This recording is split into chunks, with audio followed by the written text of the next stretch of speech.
Hello viewers, ஹிஸ்டாரிக்கலாக Indian stock market ஒரு புதிய உச்சத்தை தொட்டிருக்கு. அந்த மைல் ஸ்டோன் என்னன்னு பார்த்தீங்கன்னா, பிஎஸ்சி என்று சொல்லக்கூடிய பாம்பே ஸ்டாக் எக்ஸ்சேஞ்சில் லிஸ்டான கம்பெனிஸ்னுடைய டோட்டல் மார்க்கெட் கேபிட்டலேஷன் வந்து $5 ட்ரில்லியன், அதாவது 5 லட்சம் கோடி டாலர்.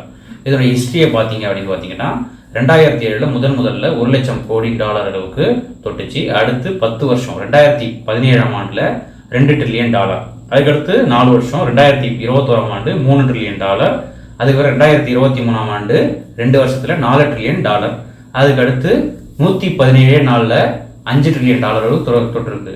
அதாவது உலகத்தில் உள்ள பங்குச்சந்தையிலேயே பார்த்தீங்கன்னா 5வது இடத்துல வந்திருக்கு.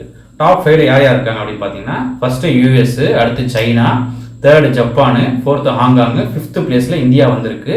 ஸோ எக்கனாமிக்லேயும் இந்தியா வந்து 5th பிளேஸில் இருக்குது. ஸோ பங்குச்சந்தையிலையும் வந்து பட்டியலிட்ட நிறுவனங்களையும் இந்தியா வந்து 5th பிளேஸில் இருக்குது. இன்னும் வித்தின் 1 இயருக்குள்ளே இந்தியா 3rd பிளேஸ் வர வாய்ப்புகள் நிறையவே இருக்குது.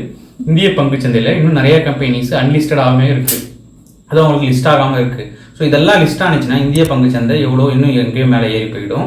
ஸோ இப்படி பார்க்கும்போது இந்திய பங்குச்சந்தை நல்லா ஆரோக்கியமாக வளர்ந்து வந்துகிட்டு இருக்கு.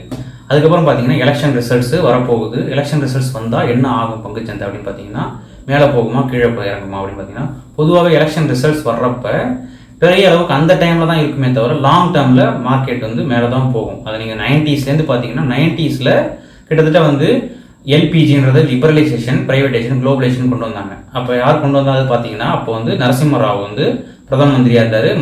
டாக்டர் மன்மோகன் சிங் தான் ஃபினான்ஸ் மினிஸ்டர். அப்போ தான் வந்து இதை கொண்டு வந்தாங்க. அப்போலேருந்து தான் வந்து ஃபாரின் இன்வெஸ்டர்ஸ்லாம் இங்கே வந்து இன்வெஸ்ட் பண்ண ஆரம்பித்தாங்க.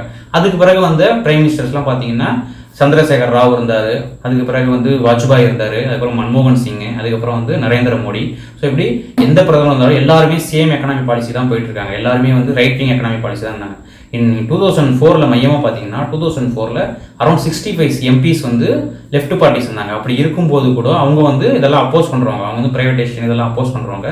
அப்படி இருந்தும் கூட காங்கிரஸ் வந்து ஒரு கோலிஷன் கவர்மெண்ட் ஃபார்ம் பண்ணி ஒரு நல்ல விதமாக ரூல் பண்ணதுனால பங்குச்சந்தை மேலே ஏறிக்கிட்டு தான் வந்துகிட்டு இருக்கு. ஸோ வந்து பங்குச்சந்தை மேலே ஏறிக்கிட்டு தான் போயிட்டு இருக்கும். அதேமாதிரி வந்து பங்குச்சந்தை வந்து ஒரு பணம் காய்க்கிற மரம் கிடையாதுங்க.